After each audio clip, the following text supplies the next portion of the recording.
Hello everybody, welcome to Moon Moth. It is tipping it down, so hopefully it might lighten up along the way.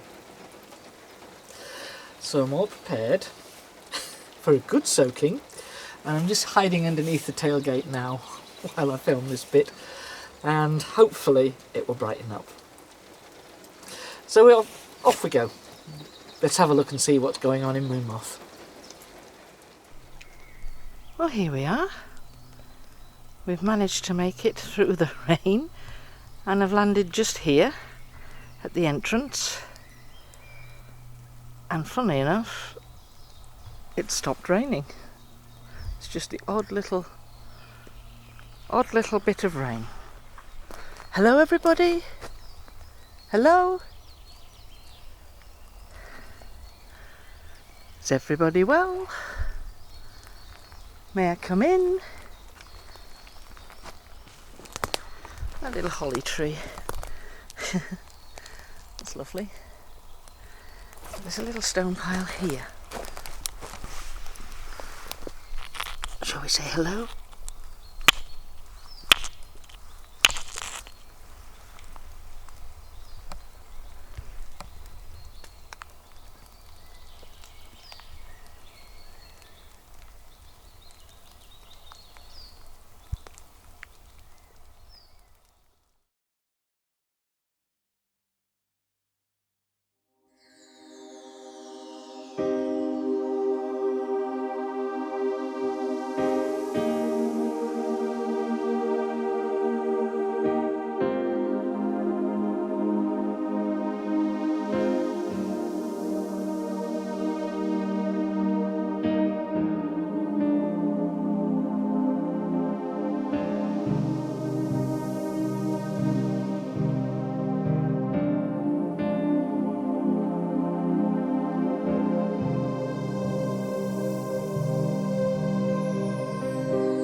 Just trying a slightly different approach in today, because it's like a path here. It's a winding path.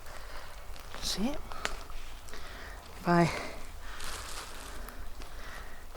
Do you know what? This all looks different. It's as if the same forest can look different on two different days. So what I'm looking at is the path will come from here, where I'm pointing around. Very clear, very defined. You probably can't make it out so easy from my camera shots, but it is.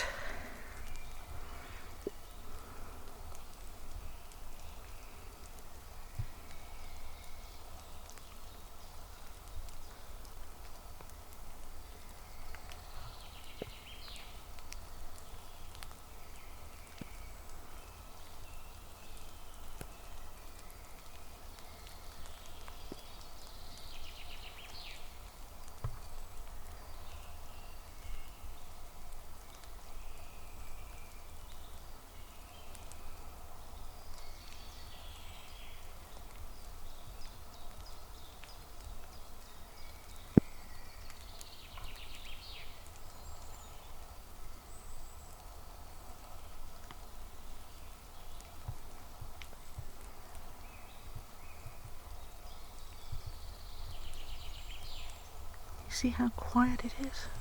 If we look up the hill, see how different the tree structures look from down here.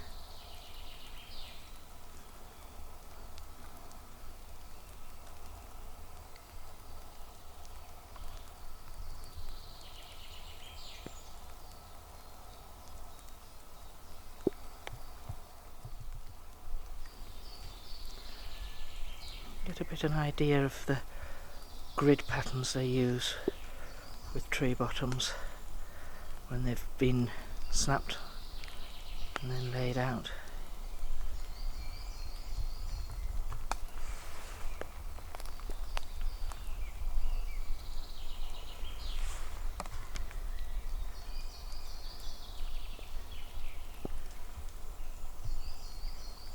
See the way those cones are laid? I'm quite sure that's not by accident.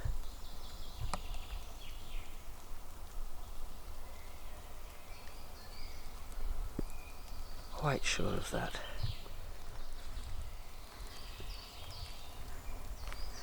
So we'll just do a sort of full circle around from this tree.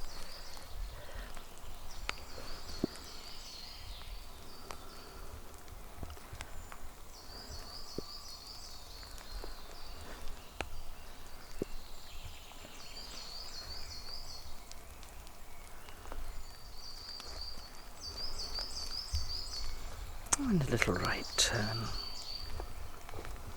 Try not to do it too fast.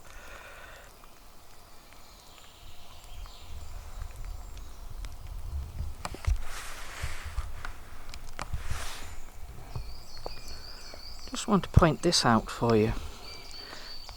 Now, we'll have a quick look at that tree there. I'm guessing that this tree is going to be the one dead centre. It looks like a V. It must be now. I'm going to be going up to about 30 feet off the ground, around about 30 feet off the ground. And what do we see? First of all,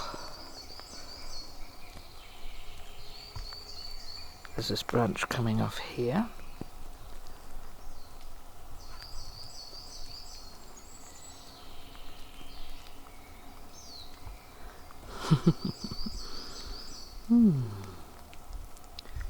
Interesting, isn't it?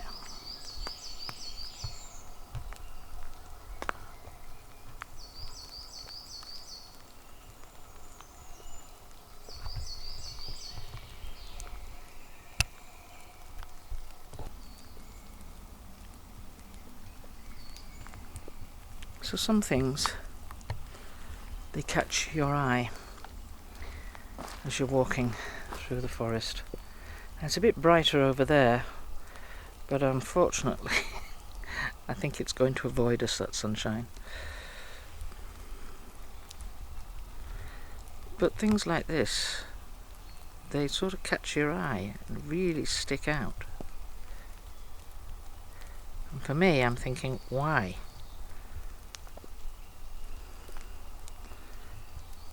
Why is that bright yellow?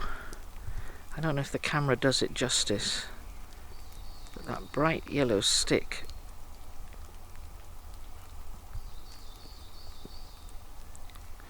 it's only about a yard off the ground.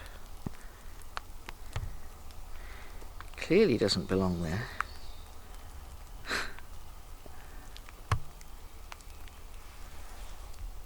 Well, I have no idea. But I have asked Dacia Gaia. I said, why do we keep finding sticks stuck in the ground? This kind of thing here. And maybe these kind of things. They're not growing, they've just been stuck there. As have these and these. And I believe the way he tells me is it's just the children. It's just them playing. They have no meaning. They just stick the sticks in the ground. They just play. Just like our kids would have sticks and bash each other with them. You know, you might say, I'm not buying my children guns. I'm not buying them anything like that. What's the first thing they do with a stick? It's a gun or a sword.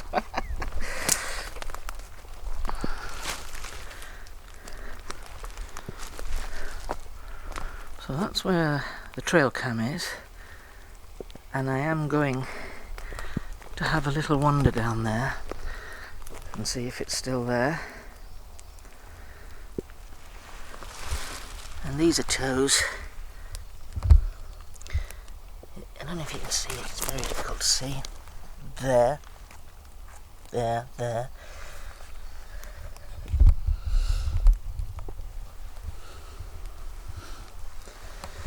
See if I can find some more.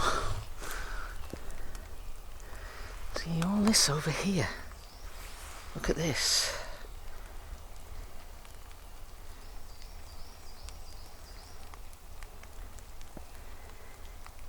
See, that's all new.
So look at this.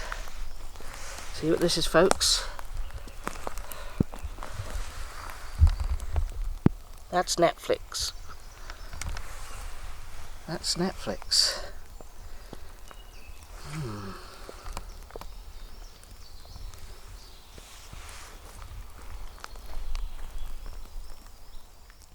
So we are on the top of the hill, and I just love what bright sunlight does in the rain.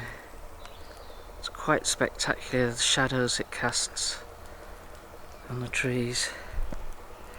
So this is the top of the hill. This is the gifting area, the new gifting area. Farmer Joe has timed it perfectly to start his tractor up. It's got a farm shed directly over there, and it's got winter feed for cattle and things like that in it.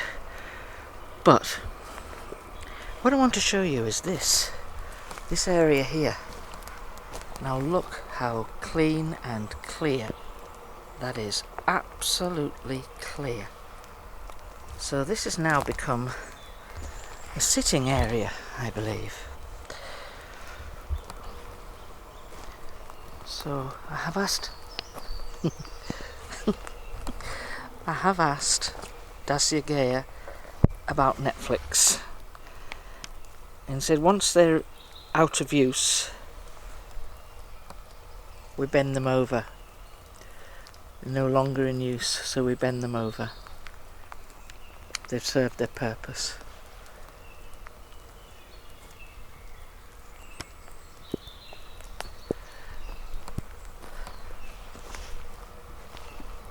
So we've got a bag down here. There's a nice thick cut right across it. See if I can show you that line as clearly as I can show you it. There we are. See, it's quite a straight line. Animals don't usually carry scissors with them. Oh, look. Look, look. what have we got here?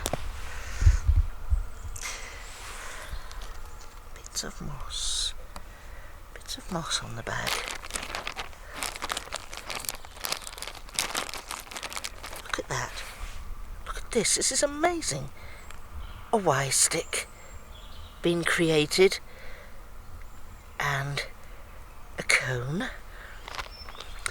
Now remember, I folded up all the messages that you had left regarding Ahochida and Edgar, and I think this is their acknowledgement to them. I think this is what the case is. So we've got another bag here with a nice big old split down it. It's got a hole in it. There we go.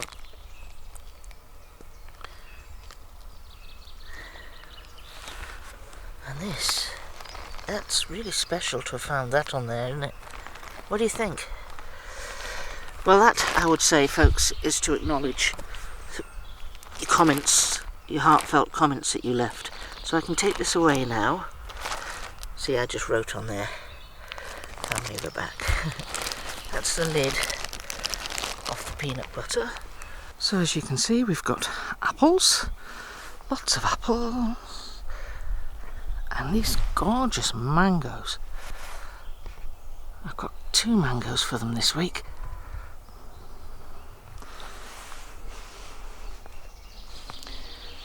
These are pink lady apples. Really nice, lovely. Incense. Oh, sorry, nearly dropped the camera. That wouldn't have done good, would it? Peanut butter. And then all the goodies. Now, I must tell you, this week it is Amagaba's birthday. Amagaba is 15 years old, so he always walks me in, and so I've brought him 4 little buns, 4 little cakes for his birthday, and if he wants to share them, he can share them and do whatever he wants to do with them. So that's for Amagaba, who is 15 years old, and I need to say thank you to him because he walks me in every time. And he says it's my job, but he does that every time. So Amagaba is 15, and I thought, well, if I bring 4 little cakes, he's always telling me he's going to be taller than Sio. He's nearly 9 foot tall now, and he says he wants to be taller than Sio. So those cakes will help him grow. Maybe outwards instead of upwards, but there we go.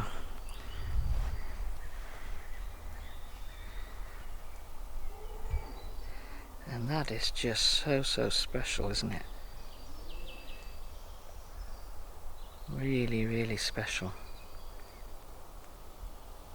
Look at that.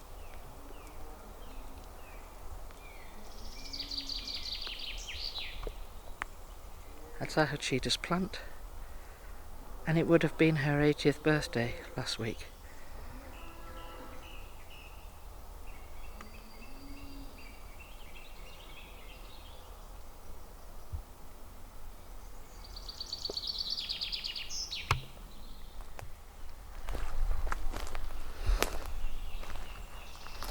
Now I understand that as Ahochida is no longer with us, but she's still there in spirit, in the same way as when we lose our family members, they are still there in spirit, so she can still guide from afar, and she will continue to go up through the dimensions in her learning process, through her ascensions.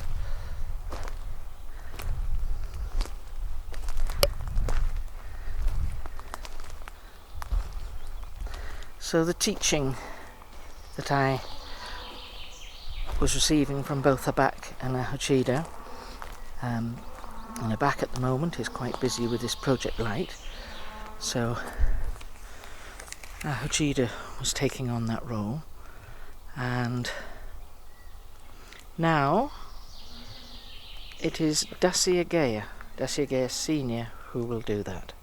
He will be the new teacher for me. And he's very easy to speak with and get along with. Again, very learned and gentle soul, and he is now the oldest member of the family.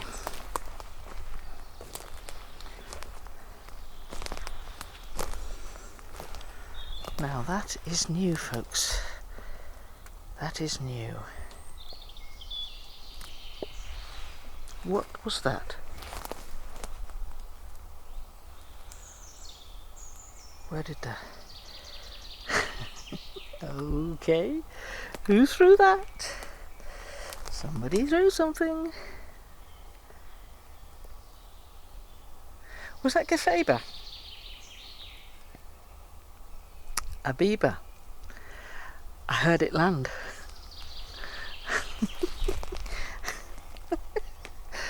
That's just funny. That's just too funny. I don't know if you heard it.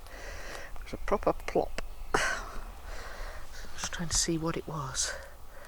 Landed somewhere down here. I think it was a cone. It was one of these cones.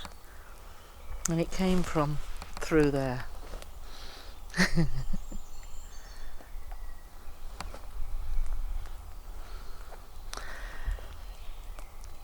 I just love these guys. I love them. They're so cool. So I'm going to sidestep that in case that's an area that one of the folks is wanting to keep to themselves, keep us out for whatever reason.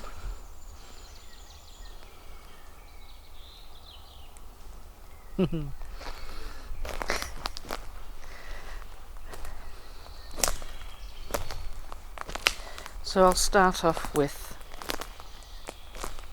a question that was raised by Tracy and a lady called Tracy Byrne. And so I asked Dacia Gaia, now does this look like a dance floor? Does that look like a dance floor to you? So Tracy, she asked, do the Sasquatch see the beauty in nature and the like we do? Like hearing the birds sing as you hear them now? The beauty of the trees and plants and flowers? So Dacia Gaia, he tells me, of course we do, my dear, in much the same way as we do. I think they feel it as well as we see it, and sometimes we can experience it, but I think they generally feel it as well. They become very in tune with the vibration of nature that's around them.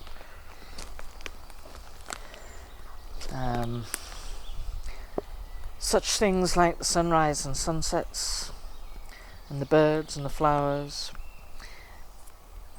Do they appreciate that? That was part of Tracy's question. And his response is that we'll set our daily routine by some of these things that occur. And you've got to remember as well that they communicate with some of the trees and the plants. It's communication. I don't suggest they talk to them, but I think they communicate, they help them along. They're biosymbiotic, I guess, with a lot of this, the trees and the plants and nature in general. They feel what nature feels. Another part of Tracy's question, which was quite interesting, was do they feel or do they see personal beauty, beauty in one another, in the same way as, say, we might. And the response to that from Dacia Gaia was, they're more in tune with their mind, vibrational matching,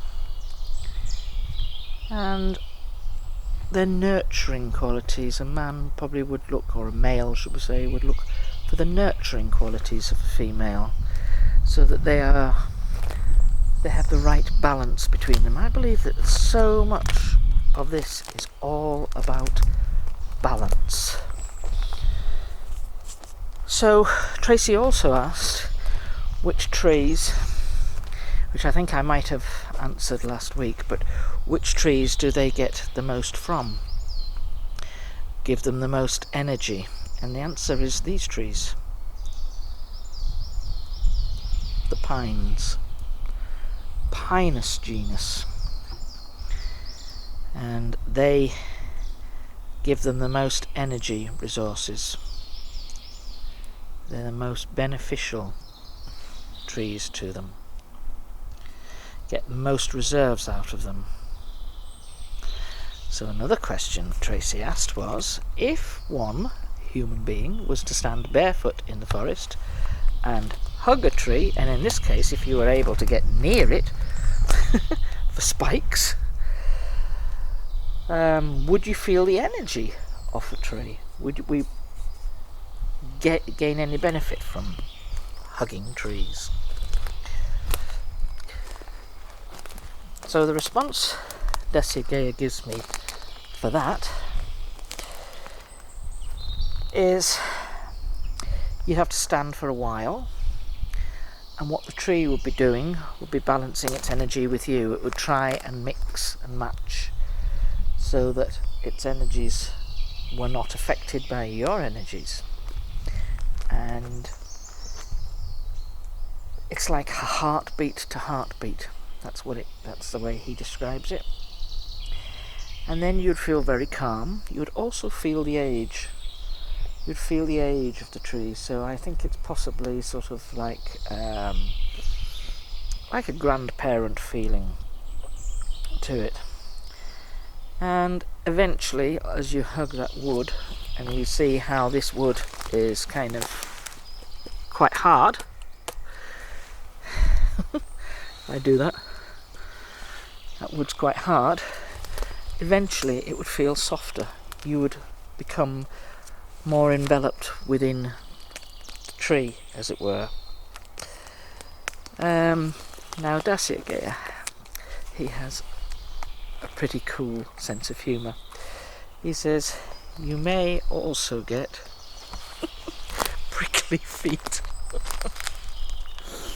He's funny. He really is funny.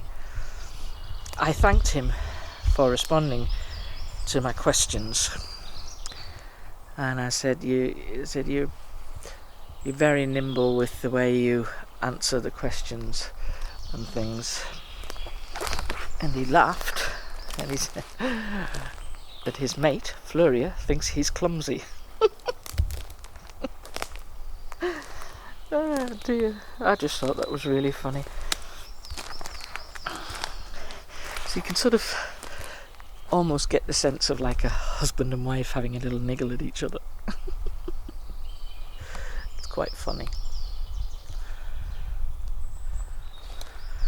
Now, I had a look at that camera on the tree, and there's a note being placed beside it saying, please can you return the SD card. Can't imagine where that's got to. You folks. I mean, that's looking a bit careless, isn't it, to lose an SD card? How could they do that?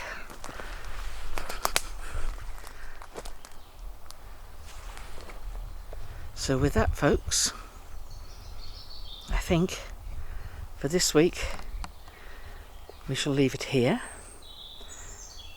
And I'm very grateful to Amagaba. He always walks me in. A very reassuring young person. And like I say, he's 15, so It's got lots of cake. Lots of cake. Be kind in word, thought, and deed.